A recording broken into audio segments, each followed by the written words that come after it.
And it's important that, there's always a desire to fit in and to be part of what's going on around you. But at the same time, there has to be discernment about what do I want to fit in with?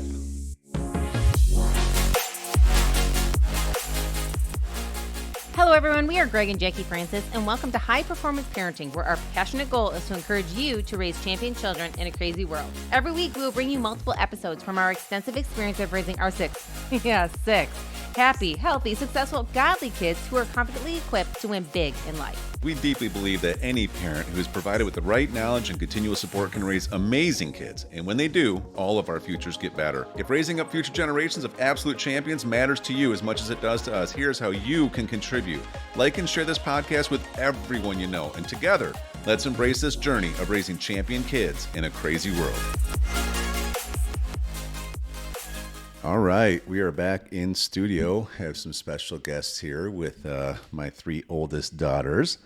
It is back to school time, and Mom and I have been chatting about how all the different things that we can do to get ready as far as our house can, but also we wanted to hear your guys' perspective about how we're going to make this the greatest school year that we have ever made. Before, though, we do that, I do have a question for you. Yeah, I figured. What did the pen tell the pencil on the first day of school? What? You're looking sharp. Oh.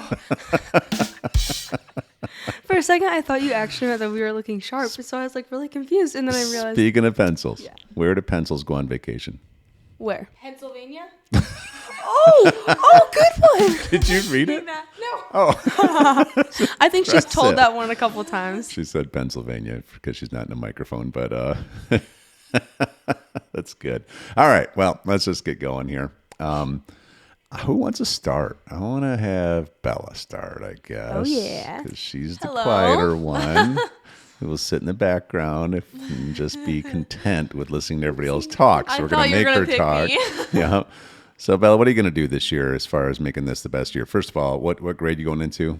Me and Abby are going to be juniors this year. Juniors. Yep. 2 years left. Yep. Have fun. Yeah. Okay. Are you excited there's only 2 years left, or are Yeah, you sad? I'm definitely excited because then, we'll be able to start some businesses and it'll be really fun. So I'm excited to be done with school. Okay. Especially since math isn't my favorite subject right now. Oh, really? Yeah. Okay. Got it. All right. So what are you going to do?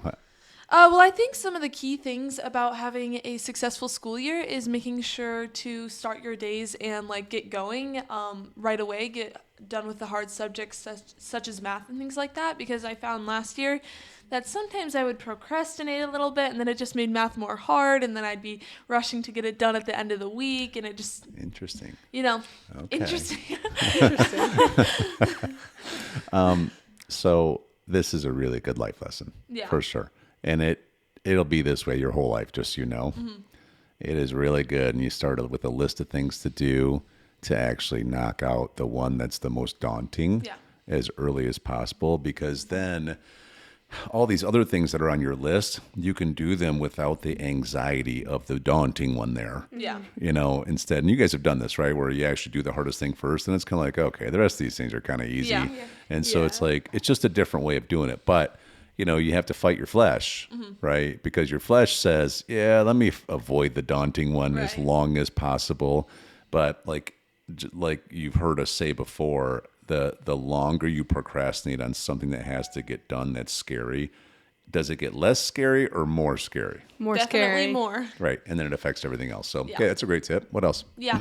I was thinking also that I feel like one of the things that we started incorporating last year that was really helpful is we started having blockout times that were specifically for our schoolwork and things like that, such as we had that time in the morning, 10 to noon about, and then we'd take a lunch break and then come back 1 to 3 where no one could ask us anything or anything like that. Just stay in the schoolroom, get the stuff done, which I think definitely helped me get stuff done sooner and not be on the procrastination. So how'd that whole process get developed? Chrissy, go ahead and chime in if you want. Well, I feel like it was a lot of try, fail, adjust. Originally, when we started out school years, we were kind of like, let's be in the schoolroom so that we can be ready to help. Let's say mom got home with groceries or she needed some help with whatever we were doing that day. And so we would all be working for a little while, and then she would ask us to do things thinking that we were done because, there's a lot of stuff in our schoolroom that we could be doing other than homework if we chose to. But But then she would like ask us to do things, and then we realized that we were getting less done being interrupted and having more time than having less time and not being interrupted. So then we started with these block out times where no one could ask us anything, and we could just only do what we needed to get done. But the rule was that you couldn't use a time where no one can ask you anything to play or do whatever you want. You have to make sure that you're getting done your work so that when you're done with your work time, you can help out and you're done with everything you need to do. Not be like, oh, I used those 2 hours to, I don't know, do whatever I wanted. And then, oh, mom, you need my help, but I didn't get my math done. Like, that's also not fair. So having both sides accountable to, like mom and dad can't ask us to like do things, but we also need to do our part and make sure that we are doing what we need to do. Yeah, and we talked about this quite a bit through some family meetings, right? And it was stressful for you guys for a bit because, the first step was like, okay, let's have some dedicated time to homework. And everybody was on board with that. You guys probably even had to start getting up a little bit earlier. If you want to have a slow morning, it's on you to get up earlier to have your slow morning. But there's a certain start time because, I remember we were having a little bit of conflict where, maybe you try to have a slow morning, but then you're not starting on time. And then mom's getting stressed and everything's getting pushed backwards. And so if you want to chime in, just chime in. I can see you getting antsy with me next time. So if you... I'm a big talker, so I'm like, never mind. I'm over here. No, it's okay. I'm just telling you, just interrupt me if you want to. And but then you guys, after a little bit, then it was just exactly what you said. Mom would have different things going on, but the minute she'd walk in the door, as mom is, she's like, hey, there's 3 things that need to get done in the house. So everybody hands on deck. But then it would interrupt you guys. And then you try to get back in your flow. But then it's hard to get back in your flow when your flow's been interrupted, right? Yeah. Definitely. And it just goes to show, again, this is another one of these massive success principles that time blocking is a real thing. But what time blocking has to be, it isn't just that I set up a time to do something that I allow interruptions into. It's that I'm setting a time where I have 0 interruptions, right? And you just got to stay focused. I was just doing it this morning, and I had a couple of like daunting things to take care of, just like legal stuff or asset protection and, just making sure wills and trusts are in place. And it's kind of daunting because there's so much legal speak in it and it's important.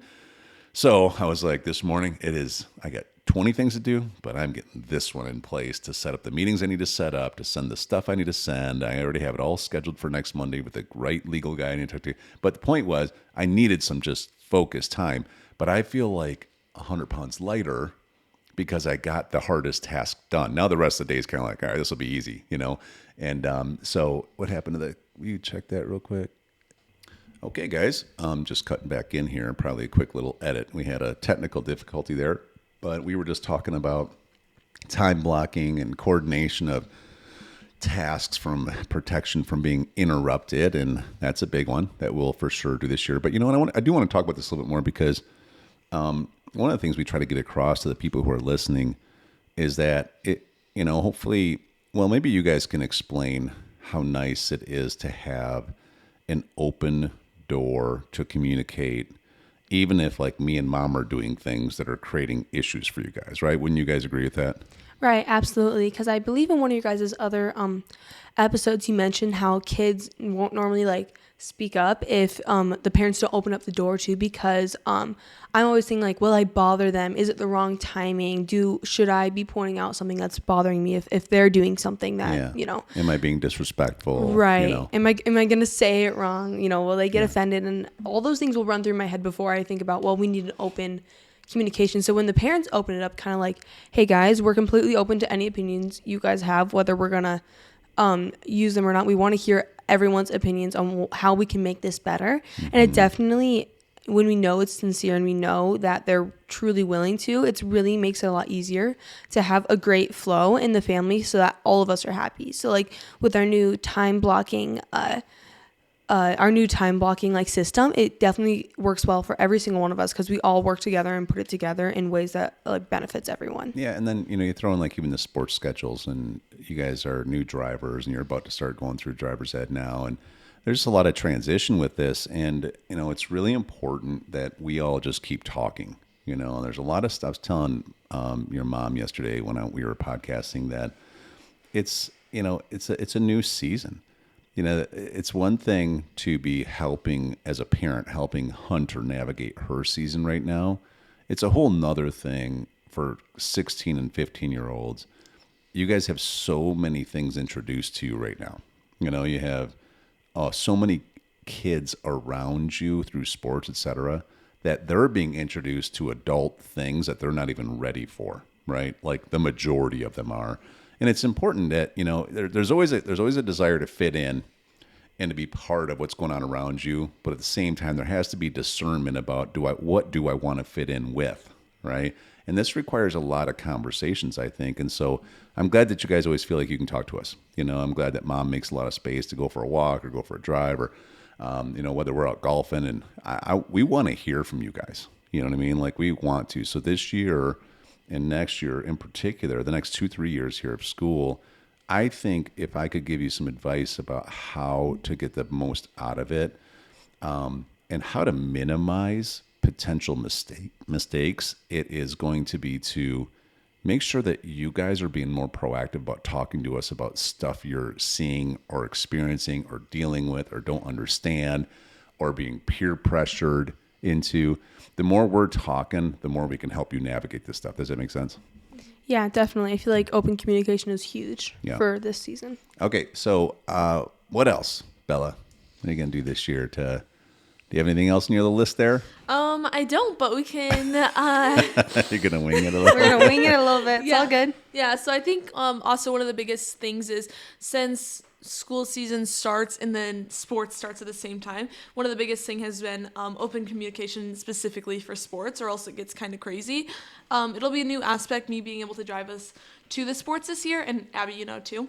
So I think it'll just be definitely having to press in more to open communication, keeping you guys informed, staying in the loop so no one gets stressed out at the end of the night, no one gets uptight or worried or things like that, because I felt like it happened a couple times last year, and then it's just not a fun night, and you know, just things to learn from. And I also feel like sports, one of the biggest things we had to start was that rule of being 30 minutes early, 30 minutes ahead of time, because of the times that we'd be like, everyone's ready, but then it's like those 10 minutes of still having to do stuff we don't realize until we're starting to walk out the door, and then we become late and people get stressed out, and then it's just not a fun car ride.